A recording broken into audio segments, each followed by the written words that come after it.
Trump is so unpopular, they're literally paying people to sit in his parade. They're literally putting an ad on Craigslist so that they can look for extras to be seated in the parade. The ad that you need a motherfucking magnifying glass to read says, Team Ellen Events is looking for seat fillers and extras to provide their time for space maximization and attendance perception. Extras and seat fillers will check in on the morning of June 14th at 9 a.m. Extras are required to wear red, white, and blue clothing and will be provided a red hat to wear, the MAGA hat. The team will advise the extras where to stand or sit according to the line of sight from a VIP viewing platform area. Extras and seat fillers will be paid a flat daily fee and will be provided a lunch of fast food and soda. We encourage people of color and ethnic groups to sign for maximum perception control, and these individuals will be prominently displayed on the televised broadcast and local viewing screens to be seen by the VIP platform. The compensation is listed: flat fee of $1,000 paid in cryptocurrency provided by Fight LLC. Then you Google Fight LLC, and it's a company linked to President Trump and his Trump meme coin, raising concerns about potential government ethics violations, foreign influence, and federal law violations. Fight LLC was also the organization that brought together Trump's meme coin dinner, where he raised $148 million, and apparently the food fucking sucked. It's an NTR Tech app. Please like the video, share, and subscribe to the channel. June 14 of 2025, Washington, D.C. erupts in controversy as President Trump celebrates his 79th birthday. And not just with cake, y'all, but with a full-blown military parade marking the U.S. Army's 250th anniversary, all while the No Kings protest was going on all across the U.S. And here's what the people had to say about it. Part of the tired media. We are exhausted with you. Obviously, the reason you came out is for the parade, but was there anything in particular? Celebrate Taking Back America. 250 years of the Army. All kinds of Flag Day today. All kinds of good stuff. One thing I'm curious about: a military parade is quite rare, a rare occasion, especially in really? DC. Yeah, I mean, outside of, I'm going to make the obvious comparisons. You can give me a reaction. Places like North Korea and Russia and things like that. What's your reaction to those comparisons? My reaction is, you're a part of the tired media. We are exhausted with you. God bless you. Go yell at everybody you want to yell at. We love hearing that you personally think that Donald Trump is North Korea's dictator. You're insane. I haven't even seen the protest outside. Are they burning Teslas today, or are they executing people that didn't vote the right way? I retired from the Army 30 years ago. I came to honor all the people that came before me, all the friends that I've lost, and just to be here because it's only going to be 250th. Would you like to see this done more often I think that would take away the significance of this event. So they have parades at various spaces regularly, but I think the one in Washington, D.C. for today is sufficient. Was there something particular you wanted to see? Is it the Just the whole spectacle? thing, the spectacle. Yeah. And see the president. What are your thoughts on it, seeing like a big military parade in D.C.? It's awesome. Yeah. Is there anything that you're particularly interested in seeing? Any tanks or anything like that? Oh, all that. Tanks, all the Air Force planes. They're going to have an enactment from beginning to end for all the military presidents. I have no problems with the Army having a celebration for their 250th. What I have is the implication that this is more about Trump and military might than it is about the 250th anniversary of people who fought and died for our country. It sickens me that we're putting on this display just for one man's ego. Organizers of the No Kings protest said millions of demonstrators attended more than 1,000 events nationwide. The Saturday protests were mostly peaceful in places stretching from San Francisco to Austin, from Boston to Puerto Rico. Demonstrators marched in support of LGBTQ plus rights and against the Trump administration's deportation drive. In Los Angeles, demonstrations began peacefully with thousands marching through downtown, but tear gas canisters were fired when mounted patrols tried to break up crowds that police said were trying to damage federal buildings.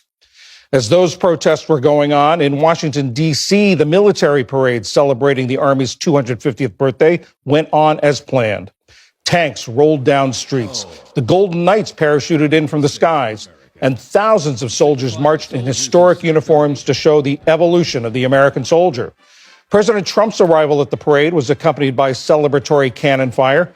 Later, he administered the oath to soldiers re-enlisting. In his remarks, Mr. Trump heaped praise on the Army. Down through history, we've been blessed beyond words by this valiant legion of Army warriors and patriots, heroes and legends. And tonight we affirm with unwavering certainty that in the years ahead and in every generation hence, whenever duty calls and whatever danger comes, the American soldier will be there. Estimates of the parade's costs range between $25 and $45 million. It also happened to be Mr. Trump's 79th birthday. We're going to have a big, beautiful parade. A military parade? Yeah, sure. Okay. We're going to celebrate our military. We have the greatest military in the world. What's the price tag? Do you know? Peanuts compared to the value of doing it. We have the greatest missiles in the world. We have the greatest submarines in the world. We have the greatest army tanks in the world. We have the greatest weapons in the world. And we're going to celebrate. California Governor Gavin Newsom just released a video trolling Donald Trump over his teeny tiny crowd size at his birthday parade yesterday. Just take a look for yourself.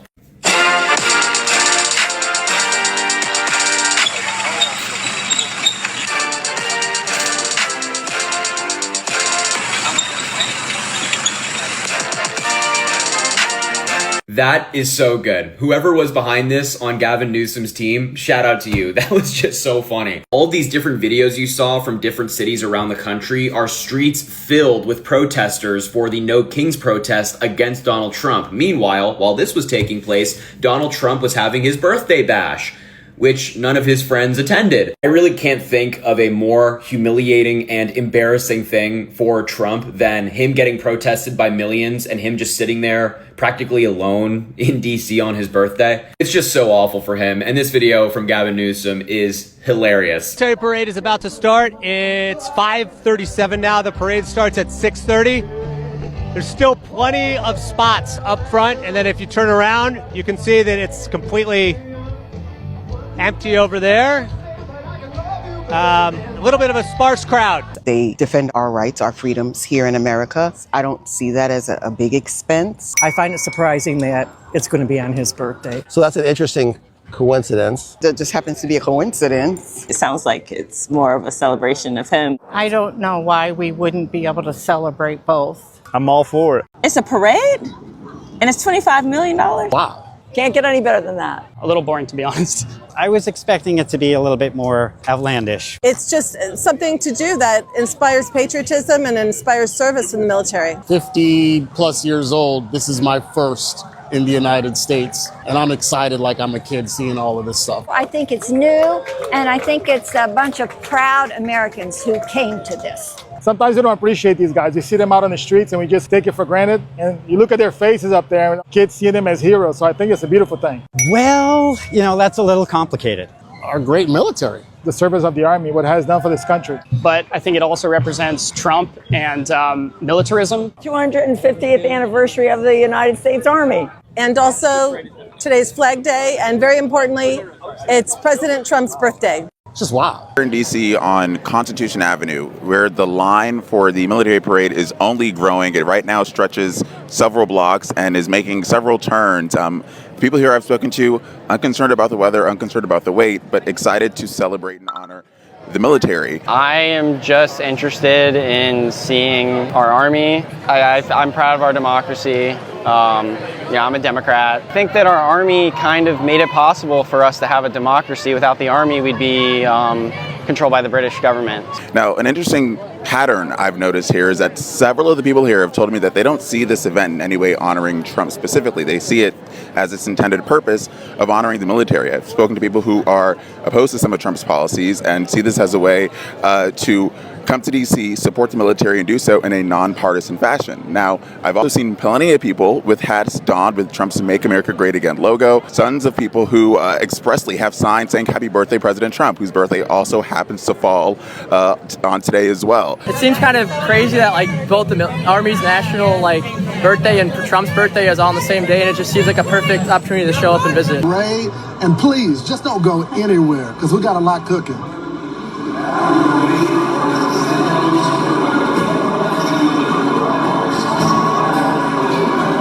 Where are the people?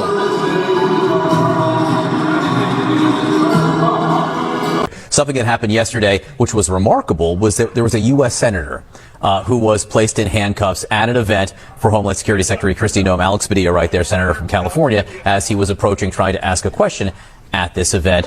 What are the lasting implications, do you think, of this moment?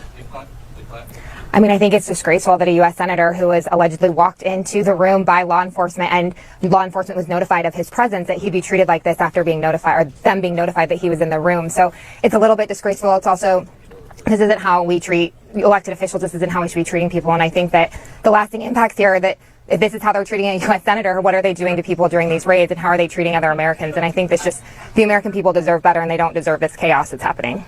Alyssa, talk to us about the moment from Senator Padilla as it pertains to what we will see tomorrow, which is this military parade in Washington, but also protests. We're supposed to be peaceful protests around the country.